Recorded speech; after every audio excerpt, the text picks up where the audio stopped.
ابن مریم بھی ہے، یہ بھی ایک تلمیح ہے۔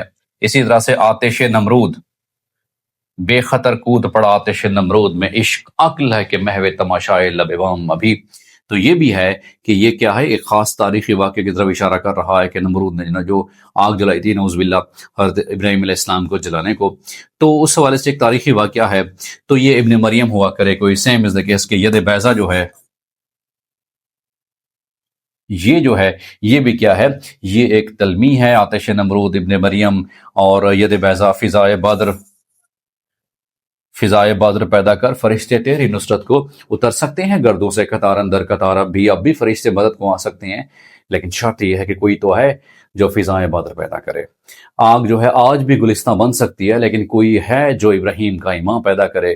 تو اس حوالے سے یہ تمام جو واقعات ہیں جو کسی خاص تاریخی، سیاسی، مذہبی واقعے کی طرف اشارہ کرتے ہیں، ان کو اردو میں تلمیح کہا جاتا ہے۔ تو تلمیح کے حوالے سے جو کنسپچل ڈیفینیشن ہے اور جو امپورٹنٹ ایگزامپل ہیں وہ یہاں پر میں نے آپ کے سامنے بیان کر دی ہیں۔ ہماری ریگولر اور کنسپچل کلاسز جوائن کرنے کے لیے آپ نیچے دیے گئے واٹس ایپ نمبر پہ کنٹیکٹ کر سکتے ہیں۔ اب اگلے سوال کی طرف بڑھتے ہیں کہ اگلا سوال ہمارے پاس کون سا ہے۔ The next question is نانی یاد آنا، اس کا مطلب کیا ہے؟ یہ ایک محاورہ ہے اور اکثر اوقات استعمال ہوتا ہے کہ سخت مصیبت یا گھبراہٹ میں مبتلا ہونا۔ اس کے بعد ہے کہ کافور ہونا بھی ایک محاورہ ہے۔ اس کا مطلب کیا ہوتا ہے؟ غائب ہو جانا، وہ تو فوراً ہی کافور ہو کر چلا گیا، تو اس کا مطلب کیا ہے؟ کافور ہونا، غائب ہو جانا ہوتا ہے۔ علی اخبار پڑھتا ہے، اس میں مفعول کیا ہے؟ اخبار اس میں مفعول ہے، جس پر کام ہو رہا ہو، جس پر کام ہو رہا ہو اسے مفعول کہتے ہیں۔ اب عام مفعول اور اسم مفعول میں کیا فرق ہے؟ جو اسم مفعول ہے یہ بیسیکلی مصدر سے بنتا ہے، اور ایک عام فاعل، کام کرنے والا، یہ یاد رکھو یہ جامد ہوتا ہے، جبکہ جو اسم فاعل ہوتا ہے یہ کس سے بنتا ہے؟ یہ مصدر سے بنتا ہے۔ مثال کے طور پر قاتل، قتل کرنے والا، یہ کیا ہے؟ یہ اسم فاعل ہے۔ سیم از دا کیس جابر، جبر کرنے والا، حاکم، حکم دینے والا، خالق، پیدا کرنے والا، رازق، رزق دینے والا۔ رازق، خالق، جابر، حاکم، قاتل، یہ کیا ہیں؟ یہ فاعل ہیں۔ اور کون سے فاعل ہیں؟ یہ اسم فاعل ہیں، کیونکہ یہ مصدر سے بنے ہوتے ہیں۔ بعض اوقات یہ بھی سوال پوچھا جاتا ہے کہ فاعل اور اسم فاعل میں کیا فرق ہے، یا اسم فاعل کی نشاندہی کریں تو وہ مصدر سے بنتا ہے۔ قاتل، قتیل، قتل پہ تیرے نثار ہو، پہلے تو خون بہا دیا پھر خون بہا دیا، تو یہ قاتل کیا ہے؟ یہ اسم فاعل ہے۔ جابر، حاکم، خالق، رازق، یہ اسم فاعل ہی ہیں۔ جو اسم مفعول ہے یہ بھی مصدر سے بنتا ہے۔ قاتل سے کیا بنے گا؟ مقتول۔ سیم از دا کیس جابر سے کیا بنے گا؟ مجبور۔ حاکم سے کیا بنے گا؟ محکوم۔ یہ کیا ہیں؟ یہ اردو میں اسم مفعول ہوتے ہیں، اور یہ کس سے بنے ہوتے ہیں؟ یہ مصدر سے بنے ہوتے ہیں۔ پھر مصدر اور فعل میں کیا فرق ہوتا ہے؟ یاد رکھیے گا، بہت ہی کنسپچول یہ ڈیفرنس ہوتا ہے کہ ایک جو فعل ہوتا ہے اس کے آخر میں بھی نون لفظ نہ آتا ہے۔ مثال کے طور پر لکھنا، پڑھنا، سونا، گانا اینڈ مینی مور۔ اب مصدر بھی تو یہی ہوتا ہے کہ لکھنا، پڑھنا، سونا وغیرہ وغیرہ۔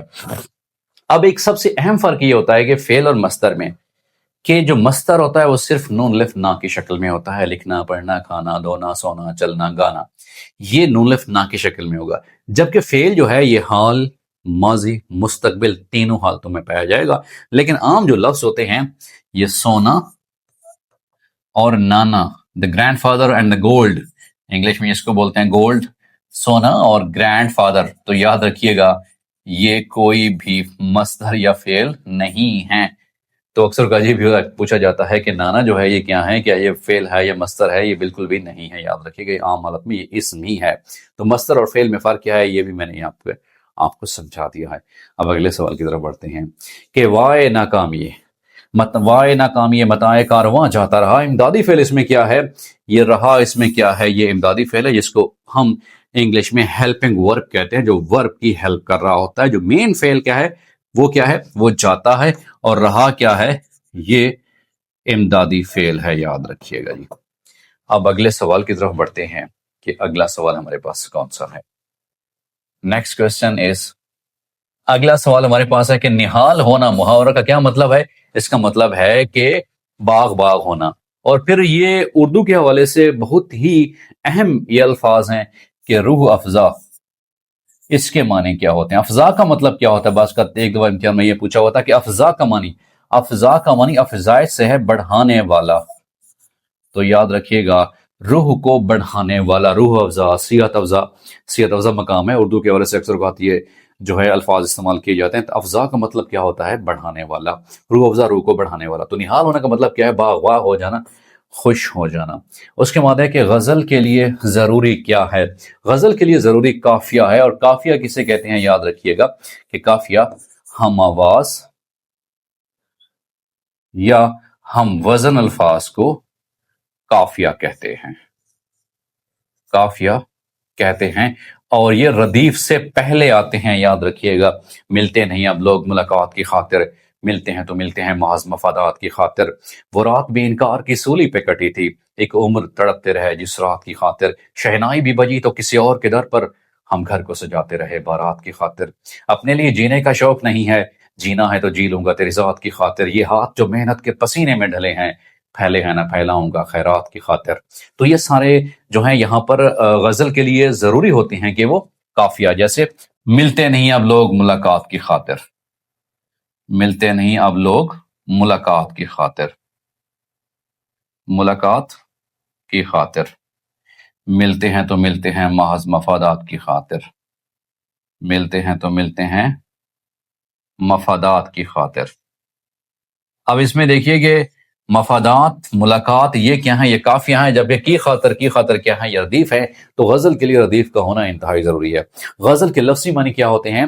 کہ عورتوں کے متعلق باتیں کرنا، عورتوں کے بارے میں باتیں کرنا، اور اسی طرح سے جو چرخہ کاٹنے کی آواز ہوتی ہے اس کو بھی کیا نام دیا جاتا ہے؟ اس کو بھی غزل کہا جاتا ہے، یاد رکھیے گا۔ اس کے بعد ہے کہ اگلا سوال، مصور غم کسے کہا جاتا ہے؟ لقب کس کو دیا گیا ہے؟ علامہ راشد الخیری، علامہ راشد الخیری کو مصور غم کہا گیا ہے کہ غم کی تصویر کھینچنے والا، مجھے اور زندگی دے کے ہے داستاں دوری، میری موت سے نہ ہوگی میرے غم کی ترجمانی۔ تو اردو کے حوالے سے جو مصور غم کا لقب کسے دیا جاتا ہے؟ وہ علامہ راشد الخیری کو دیا جاتا ہے۔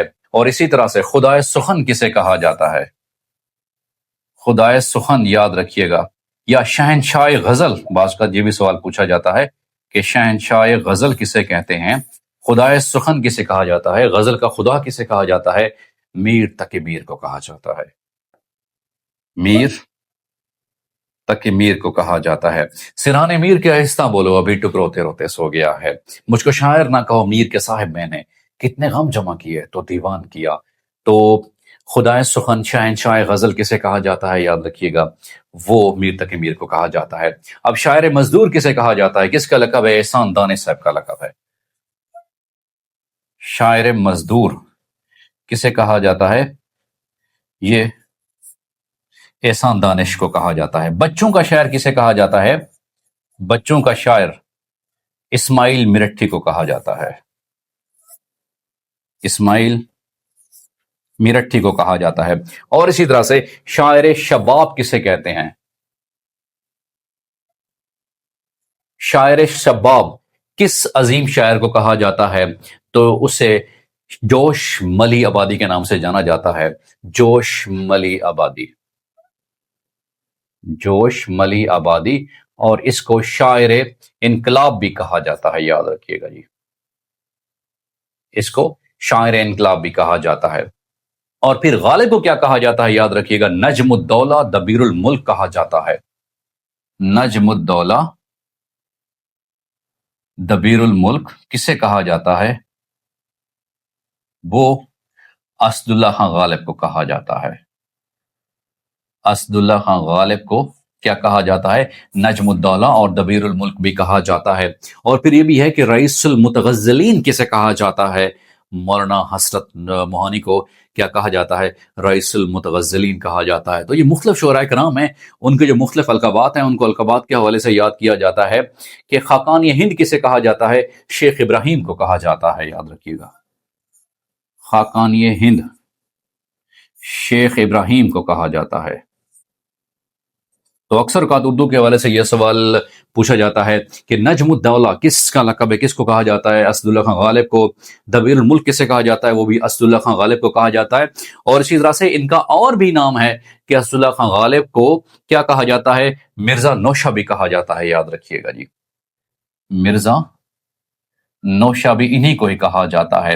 اور پھر شاعر مزدور کسے کہا جاتا ہے؟ احسان دانش کو کہا جاتا ہے. شاعر شباب، شاعر انقلاب کسے کہا جاتا ہے؟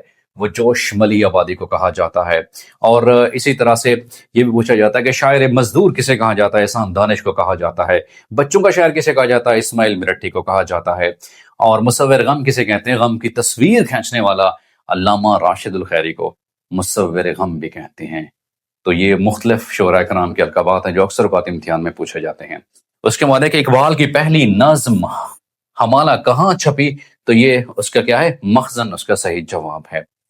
اگلے سوال کی طرف بڑھتے ہیں کہ اگلا سوال ہمارے پاس ہے، کلیات مکاتیب اقبال کے مرتب کون ہیں؟ وہ سید مظفر حسین برہانی اس کا صحیح جواب ہے. اس کے بعد ہے کہ شمالی ہند میں صوفیاء کرام نے تبلیغ کا ذریعہ کس زبان کو بنایا؟ وہ ہندی زبان کو بنایا تھا. تاریخ گوئی پہ مہارت کس شاعر کو حاصل تھی جو تاریخ گوئی پہ بڑی مہارت رکھتے تھے تاریخ لکھنا؟ تو وہ مومن خان مومن ہے، یاد رکھیے گا جی. اس کے بعد کہ پوئٹک کا ترجمہ بوتیکا کے نام سے کس نے کیا؟ وہ جمیل جالبی نے کیا تھا، اس کا صحیح جواب ہے. اگلا سوال ہمارے پاس ہے، دیٹ از شبلی نعمانی نے کس کتاب کو مدلل مداحی کہا تھا؟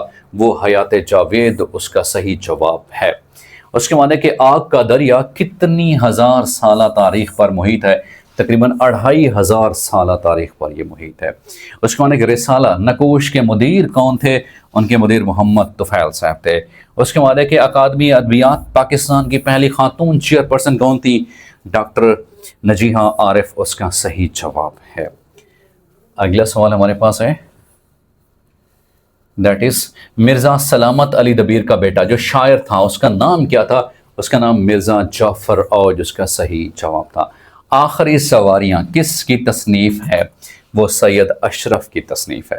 اس کے بعد ہے کہ اردو میں اصول تحقیق کس کی تصنیف ہے؟ وہ ایم سلطانہ بخش ان کی تصنیف ہے. شاعر کشمیر کسے کہا جاتا ہے لقب کے حوالے سے؟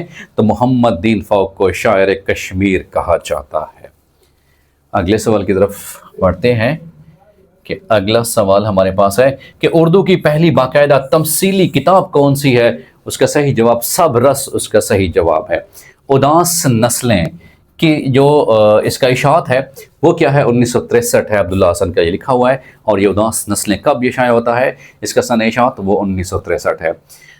اس کے معنی کہ کارواں ملنا اس کا مطلب کیا ہوتا ہے؟ کہ گہرا ربط قائم ہونا. علامہ اقبال کے مجموعہ کلام میں ہے بال جبریل جو ہے علامہ اقبال کے مجموعہ کلام میں سے ایک مجموعہ ہے جن کو شاعر مشرق یا جن کو الہامی شاعر بھی کہا جاتا ہے. زبانوں کا سب سے بڑا خاندان کون سا ہے؟ وہ ہند یورپی اس کا صحیح جواب ہے. اس کے معنی کہ شورۂ آفاق ناول انارکلی ناول کے مصنف کون ہیں؟ وہ مرزا حامد بیگ اس کا صحیح جواب ہے. اس کے معنی کہ مرداب ریشم بانو قدسیہ کے کس کے متعلق لکھے؟ انہوں نے قدرت اللہ شہاب کے متعلق انہوں نے لکھا تھا. اس کے بعد ہے کہ تنقید کا مادہ کہلاتا ہے وہ کیا؟ نقد کہلاتا ہے، یاد رکھیے گا جی. اگلا سوال ہمارے پاس ہے، دیٹ از فیض احمد فیض کو لینین پیس پرائز کب ملتا ہے؟ 1962 کو لینین پیس پرائز روس کی طرف سے ملتا ہے فیض احمد فیض کو، جن کو جدید صدی کا اقبال بھی کہا جاتا ہے. فیض احمد فیض صاحب جن کو جدید صدی کا اقبال بھی کہا جاتا ہے. اس کے معنی کہ امراؤ جان ادا میں امراؤ کا اصلی نام کیا ہے؟ اس کا اصلی نام امیرن صحیح جواب ہے. اس کے معنی کہ ابراہیم نامہ کے مصنف کون ہیں؟ ابراہیم نامہ کے مصنف عبدالروی ہیں. اس کے معنی کہ شہادت الحقیق حیت، اس کی حیت کیا ہے؟ بیسیکلی اس کی حیت مثنوی میں لکھی گئی ہے، اس کا صحیح جواب ہے. اگلا سوال ہمارے پاس ہے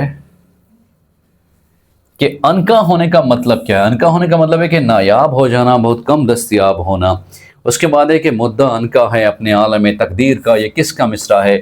یہ بھی نجم الدولہ اسد اللہ خان غالب کا لکھا ہوا ہے. شاید کس کا شعری مجموعہ ہے؟ وہ جان ایلیا کا ہی شعری مجموعہ ہے کہ شاید جو ہے یہ جان ایلیا کا لکھا ہوا ہے۔ عاجزی، منت، خوشامد، التجا، عاجزی، منت، خوشامد، التجا، اور میں کیا کیا کروں، مر جاؤں کیا، کس کا یہ تکیہ کلام ہے؟ یہ شعر یہ بھی جان ایلیا کا ہے، یاد رکھیے گا۔ اس کے بعد کہ سراج منیر کا تعلق کس ادبی تحریک سے ہے؟ وہ اسلامی ادب کی تحریک سے ہے، اس کا صحیح جواب ہے۔ اگلے سوال کی طرف بڑھتے ہیں کہ اگلا سوال ہمارے پاس ہے، قبالہ لکھوانے کا مطلب کیا ہے؟ کہ مکان یا جائیداد اپنے نام کرانا۔ اس کے معنی کہ غالب نے سب سے زیادہ خطوط کس کو لکھے تھے؟ منشی مرزا گوپال تفتہ کے نام لکھے تھے، یاد رکھیے گا۔ نہیں آتی تو یاد ان کی مہینوں تک نہیں آتی، مگر جب یاد آتے ہیں تو اکثر یاد آتے ہیں۔ یہ کس کا لکھا ہوا ہے؟ یہ حسرت موہانی کا لکھا ہوا ہے۔ اگلا سوال ہمارے پاس ہے، تصویر کا مطلب کیا ہے؟ اس کا مطلب ہوتا ہے کہ مسودہ لکھنا، کو ڈاکومنٹیشن جسے کہتے ہیں۔ اس کے بعد ہے کہ غزل اردو شاعری کی آبرو، یہ کس کا قول ہے؟ یہ رشید احمد صدیقی کا قول ہے۔ اب تصویر کا مطلب مسودہ لکھنا ہوتا ہے۔ ایک اور ٹرم اکثر اوقات پوچھی جاتی ہے کہ واسوخت کسے کہا جاتا ہے؟ جب ایک عاشق عشق میں ناکامی کے اوپر اپنے محبوب کے گلے شکوے شروع کر دیتا ہے تو اسے کیا کہا جاتا ہے؟ اس کو واسوخت کہا جاتا ہے کہ تو نے وفا نہیں کی، تو نے یہ نہیں کیا، تو نے وہ نہیں کیا، تو اس کو واسوخت کہتے ہیں۔ اس کے بعد ہے کہ بزرگان دین کی توصیف، وصف بیان کرنا، وہ کیا کہلاتا ہے؟ وہ منقبت کہلاتا ہے، یاد رکھیے گا جی، اسے منقبت کہا جاتا ہے کسی کی جب مدح سرائی کی جاتی ہے، خصوصاً بزرگان دین کے حوالے سے۔ اس کے بعد ہے کہ شاعر کی مختصر سوانح اور اس کا کلام جو ہے ذکر کرنے والی کتاب کو کیا کہا جاتا ہے؟ اس کو تذکرہ کہا جاتا ہے، اس کا صحیح جواب ہے۔ اگلا سوال ہمارے پاس ہے کہ اصلاح زبان کی تحریک کس سے وابستہ ہے؟ وہ امام بخش ناسخ سے وابستہ ہے، یاد رکھیے گا جی۔ اس کے بعد ہے کہ ہم سخن فہم ہیں، غالب کے طرفدار نہیں، دیکھیں اس صحرے سے کہہ دے کوئی بڑھ کر صحرا۔ یہ بیسیکلی شادی کے موقع کے اوپر غالب صاحب نے ایک شعر پڑھا تھا، تو یہ شعر کس کے متعلق مشہور سیرہ لکھنے کے مقابلے میں کہا گیا تھا؟ یہ بیسیکلی ذوق اس کا صحیح جواب ہے، ان کے مقابلے میں کہا گیا تھا۔ اس کے بعد کس نے کہا تھا؟ یہ غالب نے کہا تھا، یاد رکھیے گا۔ اس کے بعد ہے کہ غتر بود ہونا، اس کا مطلب کیا ہوتا ہے؟ اس کا مطلب ہوتا ہے کہ غلط ملط کر دینا، مکس کر دینا، کسی چیز کو ملا دینا، تو اسے کیا کہا جاتا ہے؟ غتر بود کرنے کا مطلب کہ غلط ملط کر دینا۔ اگلا سوال ہمارے پاس ہے، دیٹ از کہ ہاتھ اوپر کے تلے ہونا، اس کا مطلب کیا ہوتا ہے؟ اس کا مطلب ہے کہ گرفتار ہو جانا یا کسی کے قبضے میں آ جانا، اس کا صحیح جواب ہے۔ کہ نیو بلومس ٹیکسانومی کا سب سے ہائیسٹ لیول کون سا ہے؟ یہ کریٹنگ ہے۔ تو بلومس ٹیکسانومی کے حوالے سے جو کہ 1956 میں پیش کی گئی تھی، کہ جس میں جو ہے لرننگ آبجیکٹس کو کلاسیفائی کیا گیا تھا، اس کے 3 ڈومین بیسیکلی تھے، جس میں جو ڈومین تھے کاگنیٹیو ڈومین تھا، جس میں سائیکوموٹر ڈومین، افیکٹو ڈومین بھی ہے۔ اگلا سوال ہے کہ عزیز احمد نے ارسطو کی پوئٹک کا ترجمہ کس نام سے کیا تھا؟ فن شاعری کے نام سے کیا تھا۔ اس کے بعد ہے کہ فرانس فین کی کتاب جو ہے دا ریسٹ آف ارتھ کا ترجمہ افتادگان خاک کے نام سے کس نے کیا؟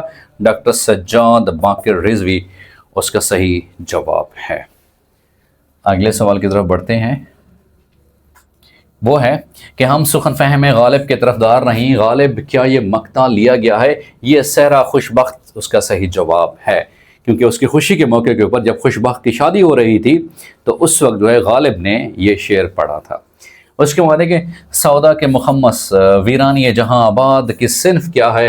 وہ شہر آشوب ہے، اس کے صنف یاد رکھیے گا۔ ریئلزم کے بانی کیا تھے؟ ریئلزم بیسیکلی ایک فلسفی ہے جس میں کہا گیا تھا کہ اگر اسٹوڈنٹس کو، اگر بچوں کو پڑھانا ہے تو ریئل چیزیں پڑھاؤ، اور پھر یہ کس نے کہا تھا؟ یہ ارسطو نے کہا تھا، یاد رکھیے گا۔ یہ جو ریئلزم ہے یہ آئیڈیالزم کے اینٹی، ریئلزم جو ہے یہ آئیڈیالزم کے بالکل مخالف ہے، آئیڈیالزم کے بالکل الٹ ہے، یاد رکھیے گا جی۔ اس کے بعد ہے کہ قنوتیت کا متضاد کیا ہے؟ رجائیت اس کا متضاد ہوتا ہے، یاد رکھیے گا جی۔ اگلا سوال ہمارے پاس ہے، دیٹ از بابائے اردو کس شخصیت کو کہا جاتا ہے؟ مولوی عبدالحق کو بابائے جو ہے اردو کہا جاتا ہے، یاد رکھیے گا۔ رسی جل گئی پر بل نہ گیا، رسی جل گئی پر بل نہ گیا، اس کا مطلب ہے کہ عادت ابھی تک بھی نہیں گئی۔ اس کے بعد ہے ناچ نہ جانے آنگن ٹیڑھا، اس کا مطلب کیا ہوتا ہے؟ کہ نااہلی دوسروں پہ ڈال دینا، کسی کو ناچنے کا طریقہ نہ آیا تو اس نے کہا جگہ ہی ٹیڑھی ہے۔ اس کا مطلب ہے کہ جو بیڈ ورکر ہوتا ہے always calls with his own tools، اس کو کام کرنے کا صحیح طریقہ نہیں آتا، اور پھر جو نااہلی ہے کام کرنے کی جو صلاحیت کا نہ ہونا ہے اس کا ملبہ دوسروں پہ ڈال دیتا ہے، تو ناچ نہ جانے آنگن ٹیڑھا۔ اس کے بعد ہے آقائے اردو، قواعد کی روح سے کیا ہے؟ یہ بیسیکلی خطاب ہے، اور اکثر کا جو کتابوں میں لکھا ہوا ہے کہ قائد اعظم جو ہے یہ قواعد کی روح سے کیا ہے؟ یاد رکھیے گا یہ لقب ہے، یہ خطاب نہیں ہے، کیونکہ لقب جو ہے کسی وصف یا خوبی کو جیسے دیا جاتا ہے، تو قائد اعظم جو ہے یہ خطاب نہیں ہے، یہ کیا ہے؟ یاد رکھیے گا یہ لقب ہی ہے قواعد کی روح سے۔ اس کا صحیح جواب ہے۔ اگلے سوال کی طرف بڑھتے ہیں کہ اگلا سوال ہمارے پاس ہے اس سے بچ